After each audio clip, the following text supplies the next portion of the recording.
Good day, everyone. I'm going to discuss the first lecture of our subject, ES08 for Computer Programming 1.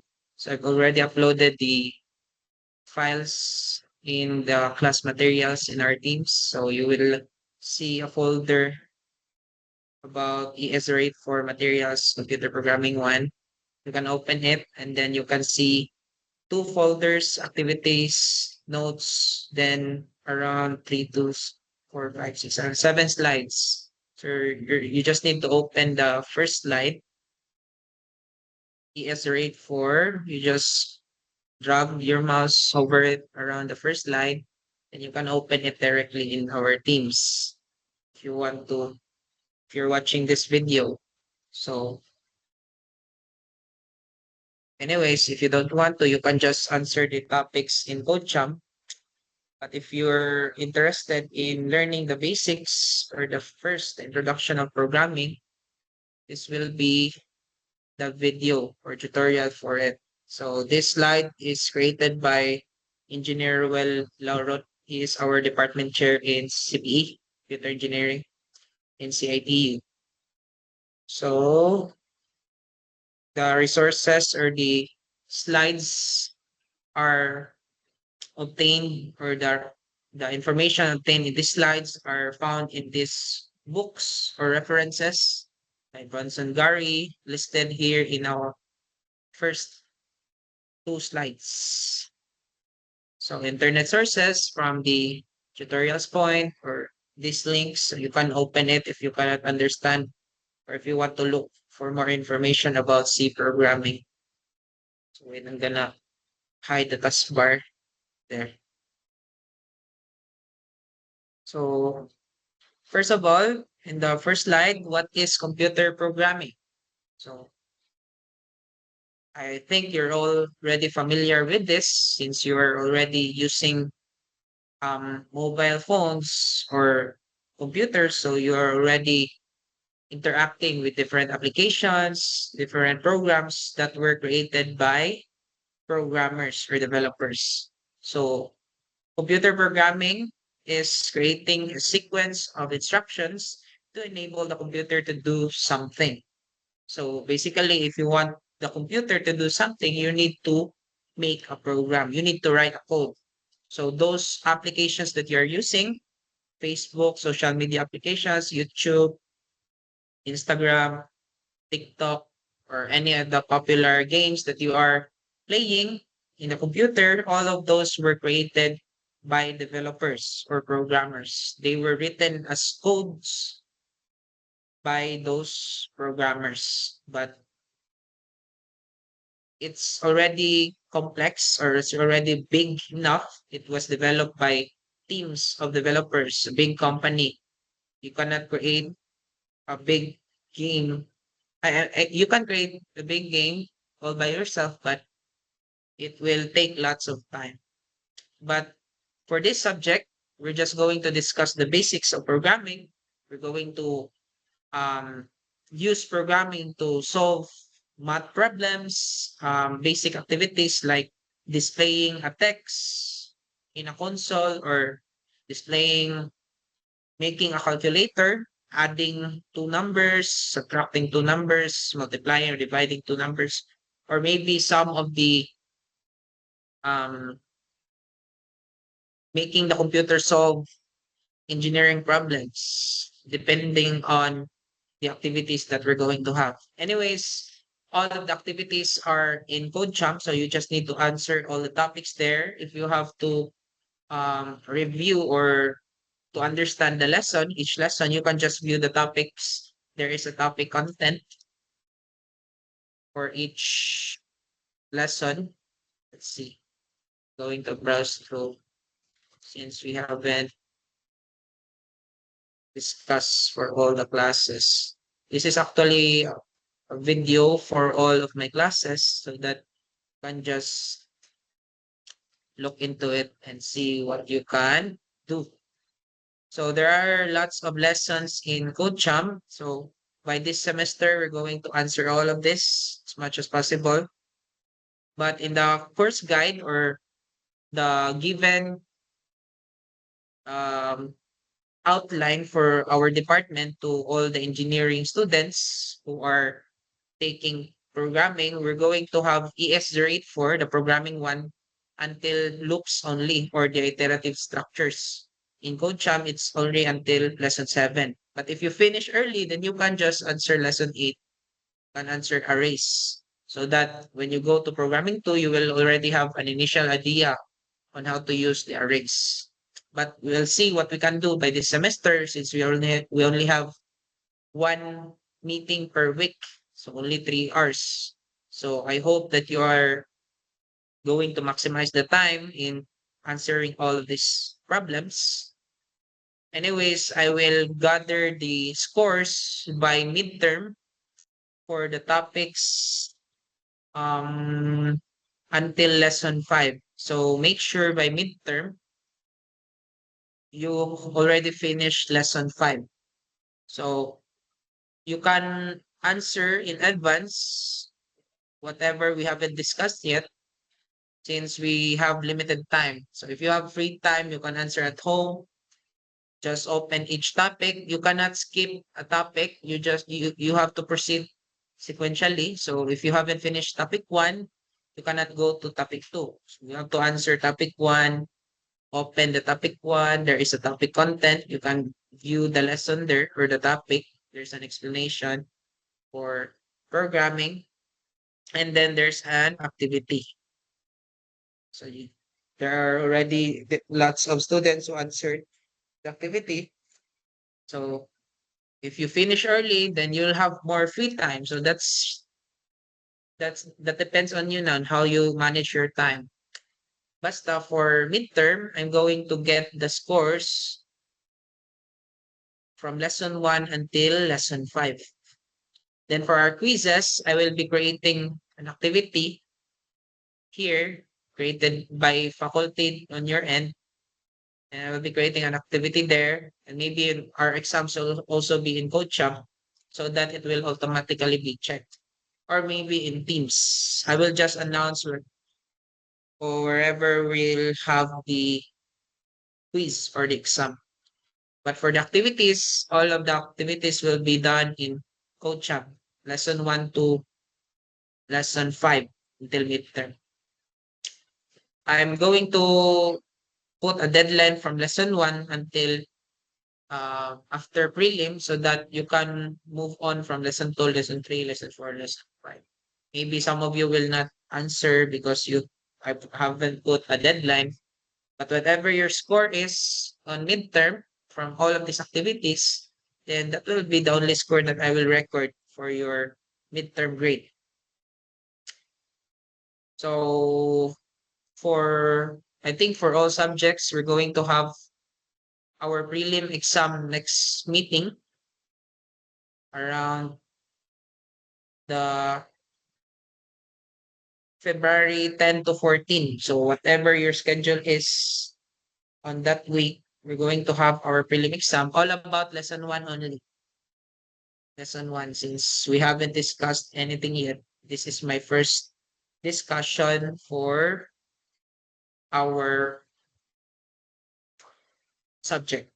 So going back, so to proceed with the slides, computer programming is not just programming language syntax and using development environment. At its core, computer programming is all about solving problems. So the main purpose of programming is just to make a program to solve a certain problem. Like what Mark Zuckerberg did with when he created Facebook. He wanted to make an application where people can socialize through the internet. What else? YouTube for users to make video contents for different purposes. Or all of the applications that were created, games for entertainment, um, software application, Microsoft Office for work. So all of those stuff were created to solve problems or to make the life of people easier. So basically just technology, evolving of technology. But for computer programming, you're just going to make a program to let the computer do something. or solve a certain problem. So now what is a programming language? So programming language is an artificial language that can be used to control the behavior of a machine, particularly a computer. So why is it artificial? It's because it's not used by humans. It's only used by computers. So the only kind of it's called programming language because it's a language that can be understood by computers only. Or I mean, people can understand, developers, programmers like you, upcoming programmers or developers, but then it's not really the official language of people, unlike English, Spanish, French, or Filipino language that people use to communicate with each other. Programming language is used by programmers so that they can communicate with the computers, or they can let the computers do what they want. So that's the definition of programming language. Basically, just to communicate with the computer, or just to let the computer understand what you want it to do, or control the behavior of the program that you want to make. So there are three types of programming languages. We have the first one, the machine language. Machine languages, they are strings of numbers giving machine specific instructions, the only language that the computer understand. Example, +13000427774. Second one is 14005934419. And the third one, 12002740027. So we don't know actually the meaning of those numbers. So to let you understand, machine languages are the language, or is the language that the computer can understand. Meaning, from the creation of computers during 1960s or whatever, um, the computer can only understand ones and zeros, or numbers, strings of numbers. It cannot understand English. It cannot understand any language that the human can speak, because it is created with electronic circuits, right? So how does the electronic circuits work? How do you send electric signals, or electric, what do you call this? How can you let a device understand what a human want it to do? So they invented the circuit board, or they invented the motherboard, where electricity can run through different transistors or electronic components, where it can communicate value of 1 and 0. 1 and 0 just means on and off, or true or false. So on the there we have what you call as binary system also the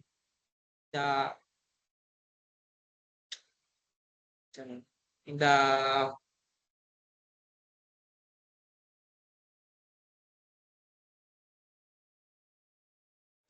can you tawag ito eh? We have different number systems that we can use for math, or from the invention of technology, or from the invention of different electrical devices or technology. They have found out about the binary number system created by, who was the founder? I mean, scientist. Basta they have invented these number systems, Boolean algebra, for the first devices or electronic devices. And then after they created those devices, until they in 1950s, 1960s, they were able to create the first computer. But all of those were used they used cardboards, or what do you call that? I'm gonna search that one. History of computer. Cannot recall all of the history. Early computing devices. So we have abacus. So basically, the Chinese invented abacus, wooden rock, to calculate or make arithmetic computations. Naper's bone, Pascal line. There are lots of calculators. Analytical engine. I think you're familiar with this. Maybe in your high school days when you have computer subjects. Early history computers, since the evolution of humans, devices have been used for calculations. Basically, the purpose of computer is to calculate. So meaning, what do you calculate? You calculate numbers. You compute numbers. So until 1822, Charles Babbage, basically they arrived at a point where they were able to make a device to perform specific instructions using just numbers. And the instructions that were used during that time were called machine languages. It's the only language that the computer can understand. So I cannot explain it properly. You can ask AI, DeepSeek, ChatGPT, if you want to understand more about machine languages. Just remember that it is the only language that the computer can understand. So whatever you write there in your programs, whatever you do in the computer, you open an app, you open Facebook, you open any browser, it will all be translated into machine languages or strings of numbers so that the computer can perform the specific task that you want to do. So second type of language, we have the assembly language. It it is the English-like abbreviations representing elementary computer operations translated via assemblers. So these are the um, more understandable language compared to the machine language, where the computer will only understand strings of numbers. So from 1980s or 1970s, from the evolution of computers, so the programmers or the engineers who developed computers, they were able to create a new type of language where they can understand it properly, not just use numbers like the machine languages. So they called that language as assembly language. So for example, we have load base pay. Second one, we have add overpay. Third one is store gross pay. So at least you have English words where you can write and make the computer perform certain operations or elementary computer operations. So that's the second one. Then we have the third type of language, programming languages. We have the high level languages. So these are the modern languages that we are going to use. So like the C language that we're going to use in our subject, it is considered as a high level language because these are codes that are similar to everyday English. So they use mathematical notations translated via compilers. So for example, we have this kind of code. Gross pay equals base pay plus overtime pay. For now, you cannot understand this properly, but just remember C or the modern languages like this one, Fortran, COBOL, Pascal, these are actually old languages like around 2000s or 1990s. But modern languages like Python, Java, like what you hear in the internet, C, C++, C Sharp, these are the high-level languages where you can actually write code in English, or at least very understandable code compared to the old codes used by the traditional programmers, or like the developers during the 1990s before 2000s. So that's the evolution of programming languages. So we have the first type of programming languages, the machine languages, basically the very first kind of language that the computer can understand. Second, we have the assembly languages. It's like the middle level, next type of language where the codes can now be represented via abbreviations, or at least the programmers can now understand it better compared to numbers. And then third type is the modern languages, or the high level languages. So as I mentioned earlier, that the computers can only understand numbers, right? They can only compute different numbers. So how do the computers understand the codes that you write, or understand the high level languages, or the English words, keywords that you use to write in code? So we have what you call as the programming language translation.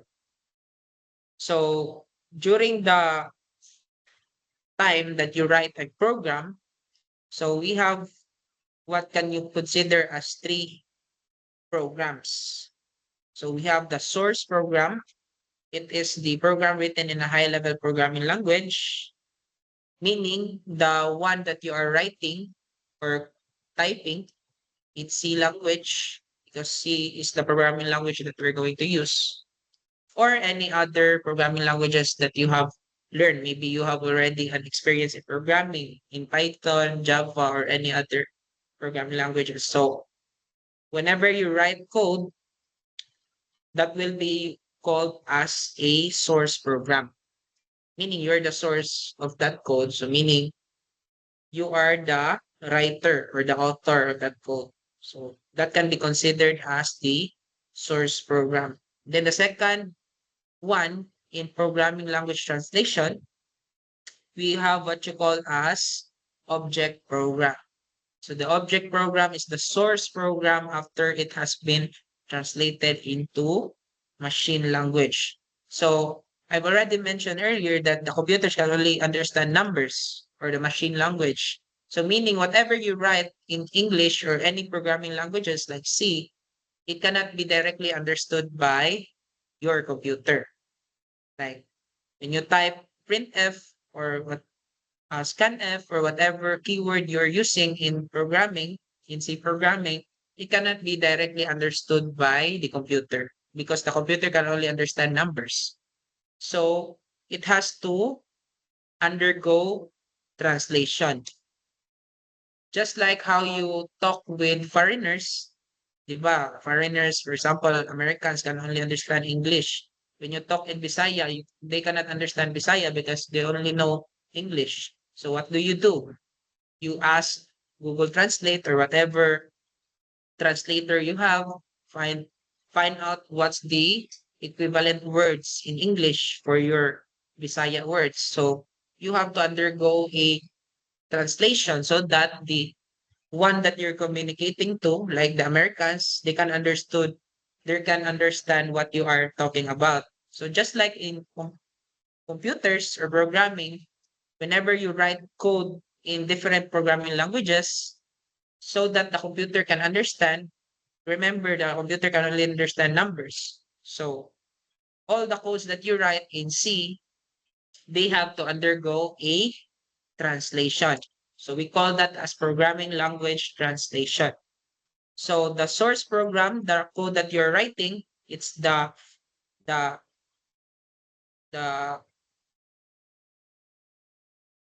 what do you call this? It's the source program, and then when it was translated into numbers, or when your source program or your code is translated into machine language or numbers, it will be called as object program.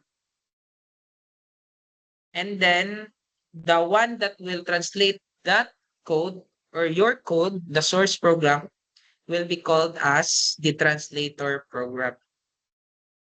It's like the source program is like your Bisaya words.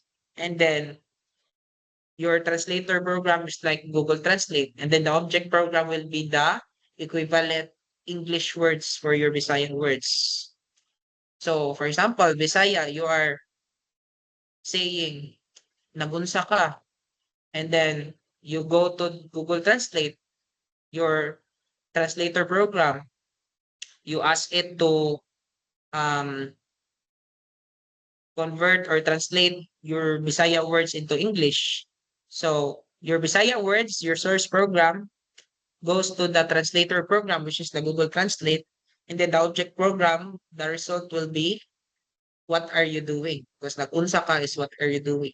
So that's the analogy of programming language translation. Basically, your source program, C language code, is translated into numbers or machine language, which can be understood by the computer. Next slide. So programming language translation, that or the translator program, has two types or two categories. We have the compilers or the interpreters. So the compiler spends some time evaluating the entire program and then translates all the programming statements of a program into a machine language program, which is then executed at once. So basically, compiler, which is a kind of translator program, it's by the name itself, compiler, it compiles all your code. Diba? You write a code, you have different statements from line 1, line 2, line 3, line 4, line 5 until line 99, or how many lines you have.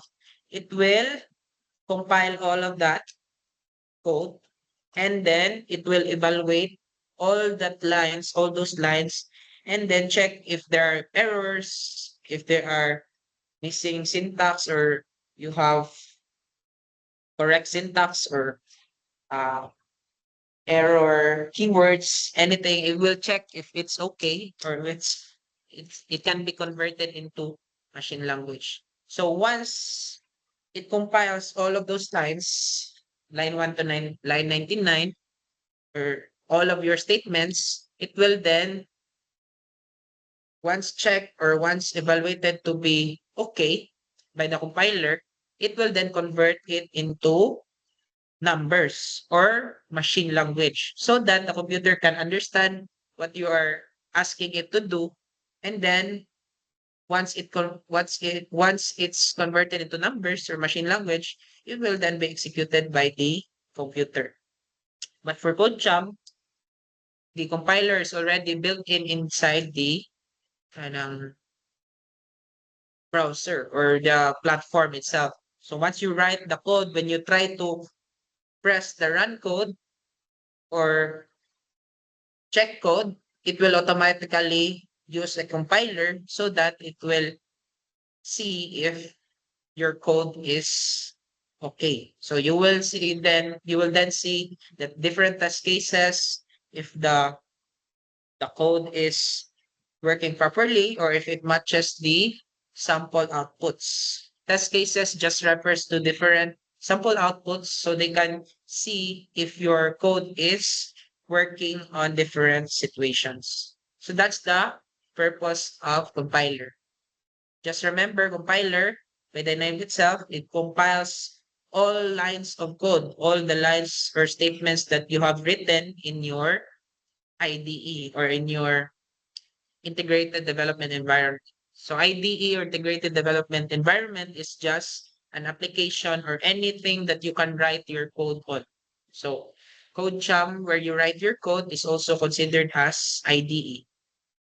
But you can also download different IDEs online. Then Eagle, integrated development environment, like Dev C++, What else? Code blocks, Scratch. What else? Or there are also online C compilers and browsers, Programiz. What else? There are lots of online compilers also where you can write C programs or different programming languages and then run any code that you want to run. So all of those can be considered as IDE. So after the compilers,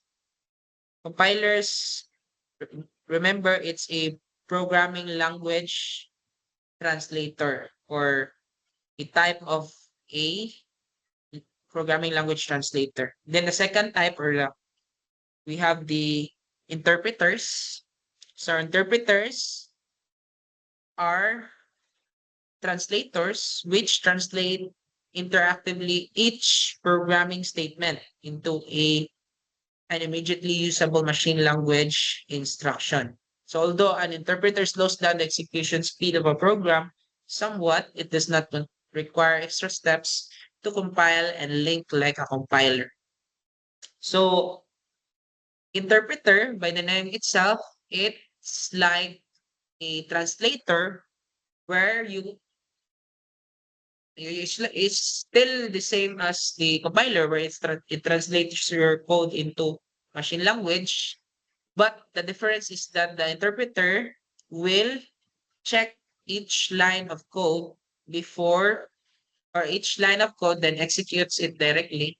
So for example, line 1, check, evaluate if there's no errors, then execute. Line 2, check if there are no errors, correct the syntax and all, then execute. Line 3, line 4, line 5, line 6. So tagsa siya ba? From line 1 to line 99 or line 1 to line 1000, tagsaon niya o translate ang imong code into machine language. Unlike the compiler where you where the translator or the compiler will compile all of the lines and then translate it all at once. So usahon niya o translate ang entire program nimo, entire code, and then execute it at once. Interpreter, it will check line by line.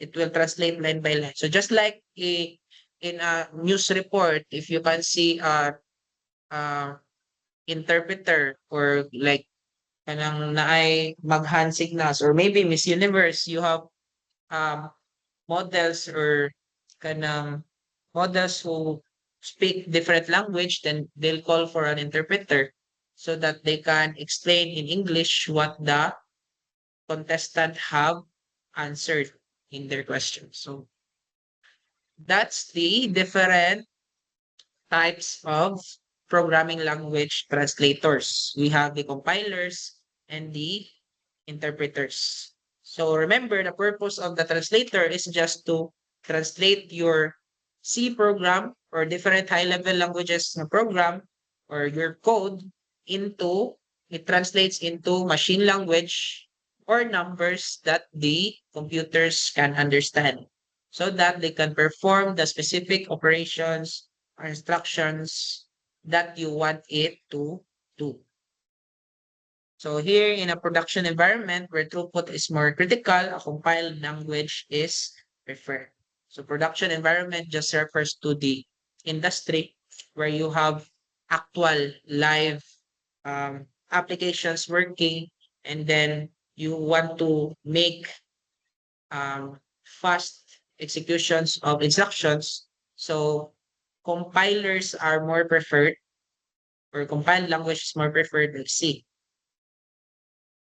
Then last one, last statement, any high-level language can either be interpreted or compiled. So any programming languages or any high-level languages, they can use an interpreter or a compiler. But for C, I think they're all using compilers. So now we have the creating a computer program. Time is here. 30 minutes. Creating a computer program, we have 5 steps. We have 1, develop the programming logic to solve the particular problem. first, before you solve any problem, you have to understand the problem first. What is required, what you need to find out, what is given, and then you identify ways to solve the problem. So the identification of ways or the finding of ways is the development of programming logic or the steps, the sequence of steps that you need to follow. So once you identify the steps that you have to follow to solve the problem, then you can proceed to the second step in creating a program or computer program, which is to use a text editor. So the programmer writes the program in a specific language coding the program. Text editor is an IDE, integrated development environment, the one I've mentioned earlier. It's just a place or it's an app where you can write your C program and run it to let the computer execute your code. Number three, we have the assembler or the compiler, which translates the source language into machine language. So assembler just refers to the translator or the one who translates the assembly language into machine language. So it's a type of programming language translator. So after you write your code in a text editor and an IDE, it will proceed to the language translator like compiler or interpreters, which then translates your source code or your code into machine language. So after that, number four, the machine language program or the object program is loaded into the computer for testing and debugging. So it tests if your code will work properly, there are no bugs, or there are no errors, or if it was able to solve the given problem. So that's the fourth step. Because not all the time when you write your code and it will run successfully, it will not always result into a correct or solution to a problem. So maybe it displayed a wrong answer or displayed a wrong pattern or displayed a wrong word. So you must be able to check after you run your code if it matches the output that you're looking for or matches the sample output or the test cases that you are trying to obtain in your activities. Then number five, we have the program and user documentation is prepared after the testing is completed.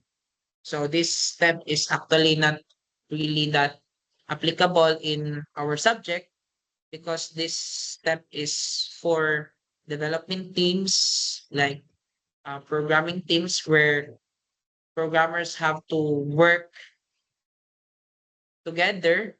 They will share their codes with each other. So they need to have a proper documentation where they've put their codes, their files to different directories. So other developers will just be able to see or directly work with different files as long as there are documentations. But for our subject or for our current application of this step, you can just put comments in your code so that whenever you check or whenever you go back to your code, you can understand what you are doing. So you can put in the comments, you can explain each step, like you made a loop, you displayed the text, you calculated for uh, certain math problems in this lines 5 to 10. So it depends on you now how you want to document or put a description in your code. So comments are just, or documentation is just for easier understanding when you look back at your code. But if you don't want to go back to your code, if you don't find the importance of looking back to your certain code, then you don't need to put a documentation. So going to the next slide, we have the categories of programming. So we have the two types of programming or two categories. We have the systems programming and the applications programming. So based from the name itself, it's really easy to understand. Systems programming refers to the systems programs. So it involves writing programs that enable a computer to carry out its basic internal functions as well as some other specialized functions. For examples of system programs, we have operating systems. So what are the different operating systems? We have the Windows, the Apple, the um, Android, the Linux, or whatever you operating systems they are all part of systems programming. We also have device drivers. So your printer drivers, whenever you plug in your printers to your computers or laptops, you will see a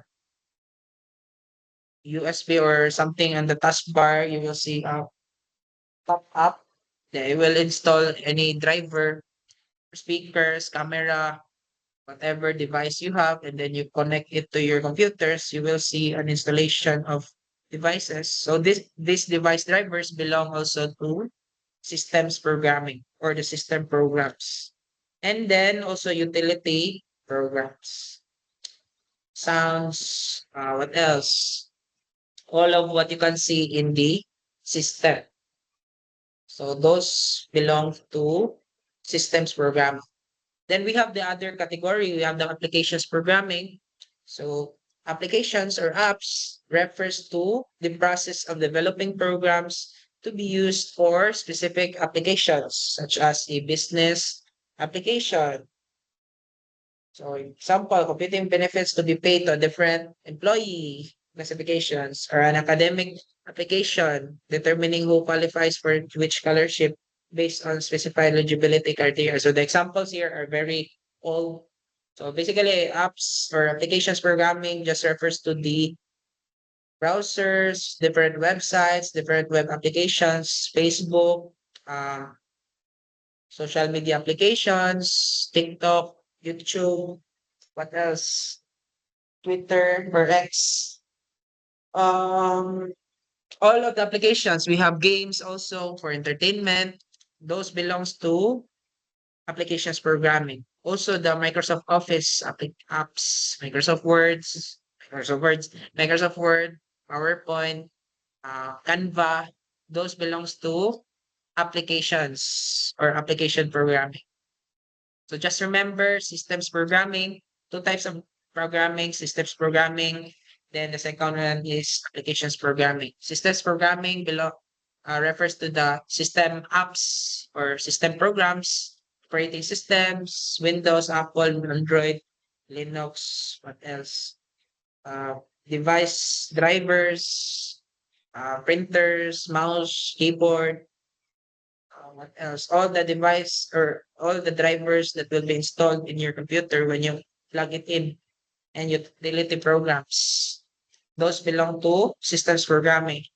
Applications programming refers to all the applications you download in um, maybe Play Store or App Store, Google, browser, ever, Facebook, all applications. Those belong to applications programming. So let's move to the next slide. What slide? We're still in slide 13. Okay. So we have the different stages in applications programming process. So in building applications or apps, we have these different stages. So first we have the problem statement. Programming process begins with a clear written statement of the program to be solved by the computer. So first, in solving any problem, just like in calculus, physics, chemistry, or any problem, even in computer programming, you have to identify the problem statement, or you have to read the given problem. So you must understand or see if it has the correct given, the requirements are there, the inputs and outputs that are needed. You can identify it directly based on the given problem. Otherwise, you may be solving a problem that cannot be solved. Okay, kulang day siya o given. So, you must check first the problem if it's solvable or sakto ba. Basin, kaskas na kag time. You're wasting your time solving the problem. Then, nasayo pa day si instructor, si teacher, kulang day siya o it lacks certain requirements or given numbers or values or something. So if you're doubting about the problem, you can ask the instructor if it's really correct or there's something missing, or maybe it was intended by the instructor that given was missing so that you can find a solution. So it depends. So make sure you understand the problem first or the problem statement. Second step in stages of application programming, we have the algorithm development. So once the problem has been clearly stated and all the requirements have been understood, the next step is to develop the program logic necessary for accomplishing the task. So algorithm development refers to the steps or the logic on how you will solve a given problem. Basically, algorithm in programming is just the logic or the sequence of steps that you need to undergo or to follow to solve the given problem. So an algorithm here is defined as a logical sequence of steps that must be performed in order to accomplish a given task. Maybe you're already familiar with an algorithm, but only in social media like Facebook, YouTube, what else? So algorithm there refers to the content that you are consuming. So most likely you are liking specific videos or reacting with heart or what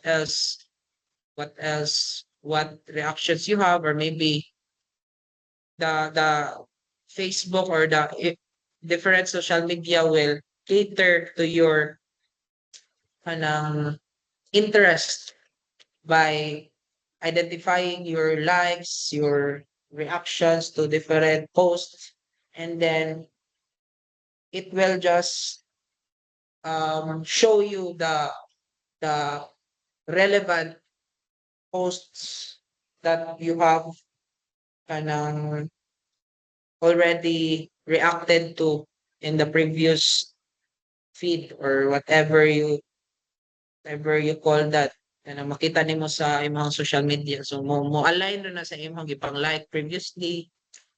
Yang mo na algorithm nagto mahimo kang anong kung sige na lang kag scroll kay same naman tanan o content or kanang relevant ra ang next content sa imong previous nga gipang like or gipang follow.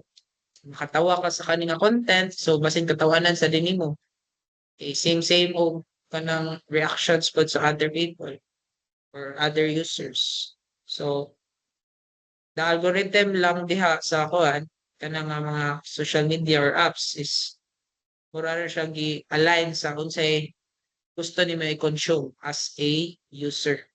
Kaya unsa may gi-solve dahil sa kanang social media or sa mga problem ay ang gikuan, it's to provide kanang your interest kanang to satisfy your interest or maybe entertainment imong goal sa social media. So they will show you all the kanang videos or posts that can entertain people. If you're looking for news in social media, then if you've been liking, reacting to different news or whatever pages you followed for providing news, then it will show you all the news that will be posted online. So that's the purpose of the algorithm in different social media applications that you are using. But for our subject or our algorithm defined in this subject is just the logical sequence of steps for the how you solve your given problem in the coaching activities. So just the series of steps. Mara ninyong timanan or remember. Next, we have the program coding, program testing, program documentation. So basically, this is just understandable by the name itself. Program coding refers to the writing of program or writing of code. So you can just read this when the programmer is satisfied with the efficacy of the logic developed in the preceding step. So if you're satisfied with your step one or what you did before, then you can convert logic development the preceding step. So if you're satisfied with your kanang idea or the solution that you're thinking, then you can then write it down into a C program or convert that into logic to the specific syntax of the programming language that will be used. Syntax just refers to the rules that will be followed when writing C program. So maybe you are new to programming, so this is not yet understandable. But for now, just think of the syntax as like dictionary in, for example, English. Like in dictionary, you will know different words that you can use in English to communicate with other people. So in programming, syntax refers to the rules or the different keywords that you can use to write C program. So that's the program coding. Next stage, we have program testing. So once you have written your code and then you follow the syntax or the rules or the keywords that can be used in the C program, then you can test out your code. So the coded program is next checked for errors. So testing, you're going to test if it works or if it doesn't work. So if it's good or it has errors. Then we have program documentation. The programming process is complete when the program has been fully documented. So maybe you've written comments that describes how your logic solves the given problem. Next slide, we have the 5 steps to define a programming problem. Number 1, restate the problem. 2, analyze the problem. 3, identify the output. 4, identify the input. 5, identify the process. So these are the general way in solving a programming problem or your activities, coming activities. You just have to first understand the problem or restate the problem, try to read it again, try to check if you have really understood the requirements or the needed output or input, then analyze the problem. Number 2, analyze how can you solve this problem or what do you think is a way or different ways to solve this problem. Then number 3, identify the output. So what is going to be displayed in the terminal or the console? You have to identify which statements will be displayed. So num1 equals to something or num1 colon, then input a number. So output just refers to the display or the one that will display in the console or the terminal. When you run the code, there will be a display of what your code will do. So that's the output. Then input is when you type numbers, type characters, or anything that you type. That's the input. So you have to, after analyzing the problem, you have to check the sample output unsa may kailangan i-display. Unsa man nga words ang nasa line 1, line 2 until last line sa sample output. or kung sa may gipangita sa output. And then after identifying the output, check the inputs. Unsa may i-input nga numbers, unsa may input nga characters, unsa may input nga sentences. If wala ra input, then skip. Diretso ra ka identify the process. Number 5, identify the process. So you just have to check how you can solve a given problem. So I will just show a sample of solving a program by next video, maybe, or next meeting, depending. For now, I'm just explaining the steps or the concepts, the introduction of these concepts, because these are important so that you can really understand why you need to write your code this way, why you need um, to follow specific conventions or rules, or what are different kinds of errors, like this next slide. So if you have time, I hope you can watch this video, so at least you will have a general idea on the reasons behind why you code a certain way. Anyway, in this next slide, we have the common programming errors. So we have different errors when you write code.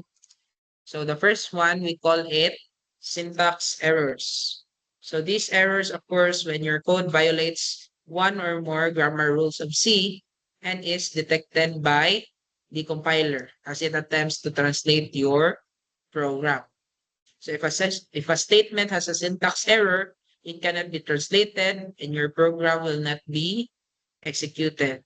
So for example, if I try to run here, that there in a playground, if I try to make a code, this one.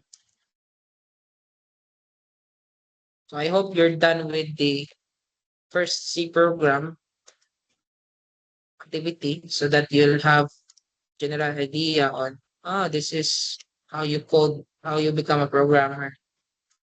So hello world, for example, hello world. So syntax error, and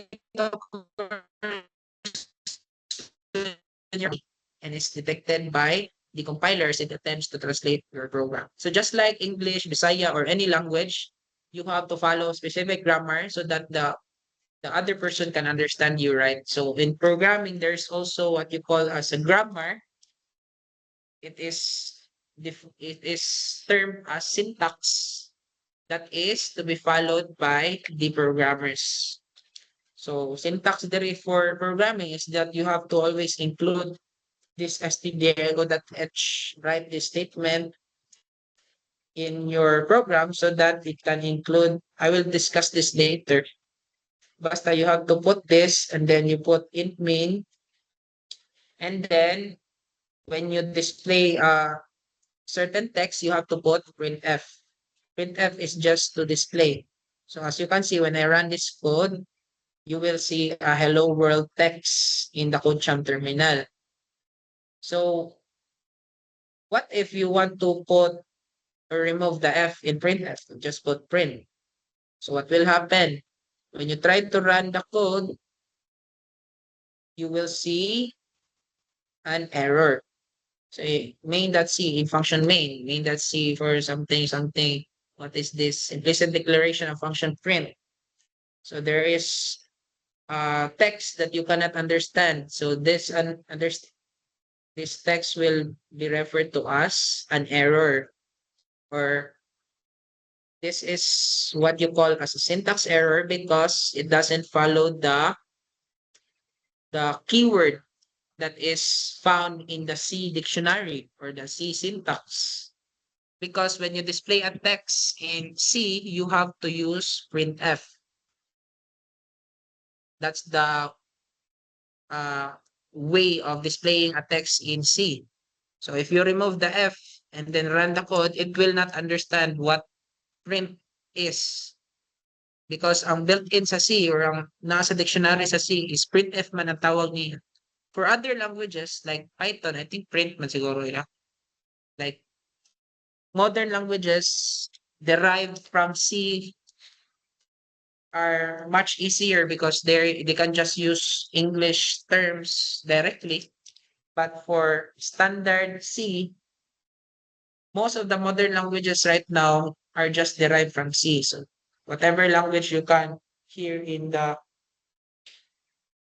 um in the current updates, they came from C. So C lang atong gamiton because if pohon mogamit man kay mo mag-programming kay mo if you want to program, you can directly learn any languages kay gikan naman sana siya C.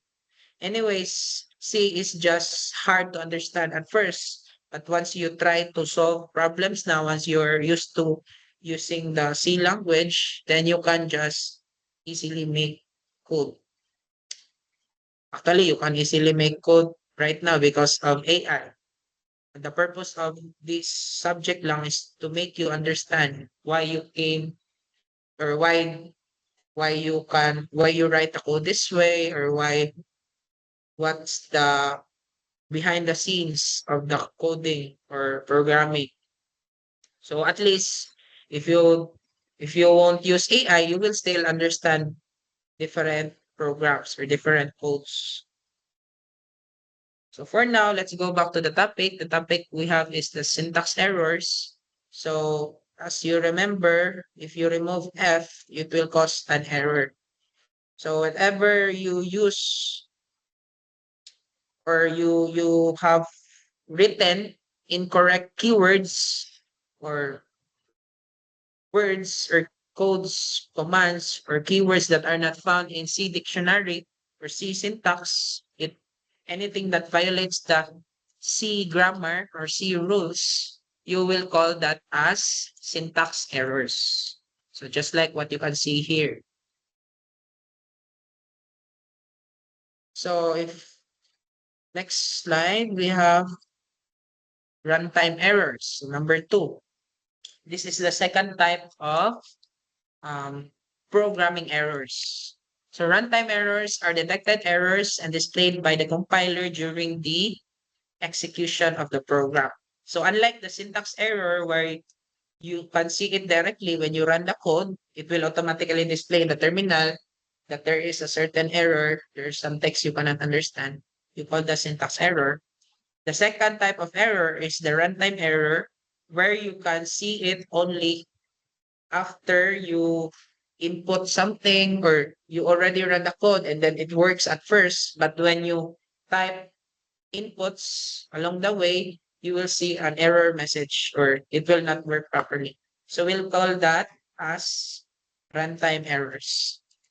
So it occurs when the program directs the computer to perform illegal operation, such as dividing a number by zero.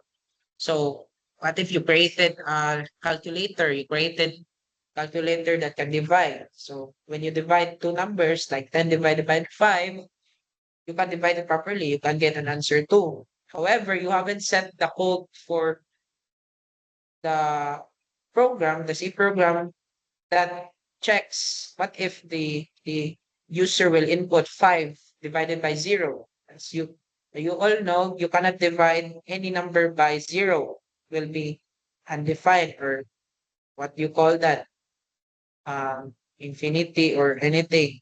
Basta dili siya possible or invalid operation or illegal operation. So you have to set it, you have to actually specify in your code that you cannot divide a number by 0. So we call that exception in other languages, but in C, you can just put a condition and specify that when the user will input 0 as the second number, you will put an invalid, um, you will display an invalid number. So we will show that by around midterm or maybe after midterm. But for now, we call that as runtime error. So an attempt, runtime errors is an attempt to perform an invalid operation detected during programming execution. So there are different runtime errors. Itong invalid operation by divided by zero is just one example of it. So note, when a runtime error occurs, the computer will stop executing your program and will display a diagnostic message that indicates the line where the error was detected. So for example, I will try to put na lang. So int x, y will make it divide by 0. So num1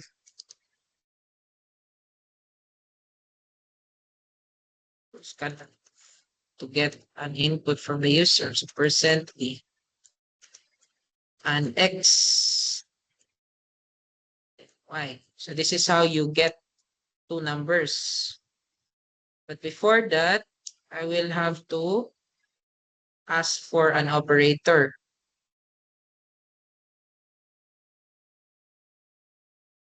Okay. So I will ask for an operator, which is a character. Operator. Or character. Char. You don't have to understand it for now. Operator 1. Op1 na lang. Op. I will discuss this in the next topic or next slides. For now, this is how you get a number. You get an input, a number, an operator, and a second number. Then you have to print a result. So quotient, because we are dividing a number. So quotient. We'll explain this in the next slide.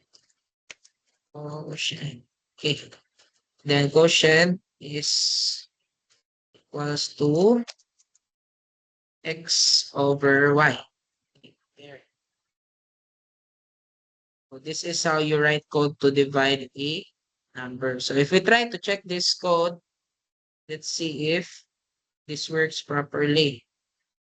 So I wrote a code that can divide two numbers. So for example, we have 10, num1 is 10, then, oh no, I cannot. So sometimes you can see this problem where it skips a input, next input, and then it will skip to the next input because you entered, and then the pressed enter key in your keyboard was captured by the next input. So I will explain that in the next slides. But for now, when you see that kind of problem, you can just put a space before this character input. Because whenever you use scanf and then get a character, you can sometimes capture the enter key or the space key. So when you put a space here, it will actually follow the sequence of getting inputs. So let's see if it works properly. So num1 scanf 10. Okay, there. So it now gets the operator. So what is the operator? Operator is divide. And then num2 is 5. So we are dividing 10 by 5. So what will we obtain? We will get, quotient. Doesn't have a quotient. So let's see. So sometimes whenever you use integers, you can put a float, or you can just make it a float so that you'll have the same data type. So data types, or this float, char, integer, ints, int data types will be discussed in the next slides. For now, let's see if it works properly. So 10 divided 5. Okay. Okay, I'm sorry. I forgot to add the conversion specification. So you have to put this %2f to get a decimal result with two decimal places. So if we try to Check 10 divided by 5. Okay. So, sayop na sad ko. 0.2F day. So, if you put percent %F only, you didn't put a point and then a number, then you will get 6 decimal numbers or values beside your result or the quotient. So if I try to put, for example, I'll just put percent %F. Percent %F refers to the conversion for float, which we will be discussing in the next slides. Okay, there. So you'll get the result 2 and then 6 decimal zeros. But if you put 0.2F, 0.2F, you will actually get only 2 decimal places. This is useful for cases where you are using currency or transactions which uses 2 decimal places only. So you can put 0.2F whenever you have those kinds of activities. Okay, so you'll only get 2 decimal places here. So now, what we're looking for in this scenario is to see what is the runtime error, right? So if we try to divide any number by 0, let's see what will happen. 10 divide 0. So there, it will show a garbage value or undefined value, or I don't know what's INF. So maybe something that isn't properly calculated. So anyways, that's an example of runtime error. So I only have around 10 minutes left. So I'll be ending this in the last type of error. I will just post another video for the continuation of these slides. This is very long. So I'll end this at the third type of error, which is the logic errors. So we already done with the first one, the syntax error, which refers to the violation of the syntax or the rules or the grammar of C, keywords that are not found in the dictionary of C. Syntax errors, you call that syntax errors. When you try to run and then it will show directly an error, you can immediately identify that as syntax error. Second type of error, we have the runtime error. It's when you can actually run the code, but then along the way, when you type inputs, there will be an error, something that was not intended by the programmer, or there will be an illegal operation like when you divide a number by 0, so that's undefined, so it will show an incorrect output. So you will call that as runtime error. So it causes an error when the code or when the program is at runtime. Syntax error when you run the code and it doesn't successfully run the code because you violated any rules of C. Then we also have the last type of error, which is called the logic errors. So this is the most like confusing type of error because it do not cause a runtime error or it do not display any error messages or like syntax error. Show siya sa terminal, error siya. So they are very difficult to detect. So sometimes very confusing for programmers, for students. And then it occurs when a program follows a faulty algorithm. So based from the name itself, logic errors. So meaning, sa imong logic, maybe na kay nasayop og formula, maybe na nakulangan ka og divide of something, nakulangan kag times, nakulangan kag plus. So it doesn't show any error at all in the terminal, like what you can see in the previous two errors. You will actually see a number or a result, but then it doesn't have the correct result. So for example, for example, this one, you're supposed to do a division calculator. So you're making a division calculator, you need to divide two numbers. But then in your formula, in your code, you've put quotient equals x times y. So what will happen? when I try to run the code, the problem asks for division. So when I try to 10, then divided by 5, so the answer was supposed to be 2, right? Because when you divide 10 by 5, you get 2. But then your formula is x times y. So that will cause 10 times 5. Or the result will then be, oh no, it doesn't show any result. 0 ang result. So there's a problem.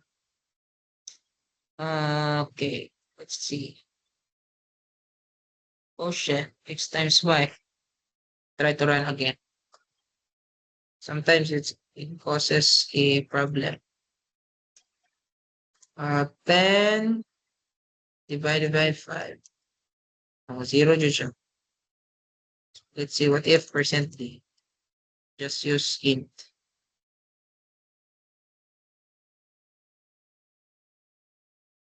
I will not explain this fully by now. For now, I'll just try to let you see what is a logic error. Oh, there. So as you can see, when I input 10 divided 5, that the quotient that was obtained was 50. It's because I've put an incorrect formula, or I put x times y. So that actually multiplied the inputted value of the user. I've inputted 10, and then operand is division, and then second number is 5. But then in the formula where I've computed the values, I've used multiplication. So it resulted into 50. So the code successfully ran and it displayed an output. The problem is the output is incorrect. So why is it incorrect? It shows a logic error because it doesn't follow the correct logic, or it follows a faulty algorithm, follows an incorrect formula. So when the when the problem is asking for a division of two numbers, your formula should follow x divide y, or it should divide two numbers, unlike what I have written. So sometimes you can get that kind of error where you used an incorrect formula or followed an incorrect steps. So, but then it doesn't show any errors at all. It ran properly. The output is displayed properly, but sayop lang dyan ang mugawas nga number. So maybe nasayop ka og formula or sayop kag input, sayop ka og kanang steps. So you will call that as logic error. So that's the last type of error in programming, in C programming. So we have three. We have syntax, runtime, and logic errors. I hope you have understood or you watch this video, but I will make a continuation na lang for the remaining slides because I don't have time left for our current session. So I'm actually at slide 18 out of 83. Taas pa kayo. Actually, you can read the slides lang. All of these remaining slides can be understood by reading, but I'll make a video lang for better understanding, or you can rewatch it when you are free. So I'm slide 18. I will put a video for slide 19 to slide 82. So please do the activity or continue answering the CodeJam activities when you're free. And then by next week, let's see, I will just post in Teams if we'll have the prelim exam already. Basta if we will have the prelim exam, the coverage will be the first lecture or this notes lecture 1 in Teams class materials. So if you have any questions, please just comment in the thread where this video will be posted, or you can ask me in class or PM me if you want to. Feel free to message me. So thank you very much for watching, and I hope you enjoy your day. See you on the next discussion or meeting or video.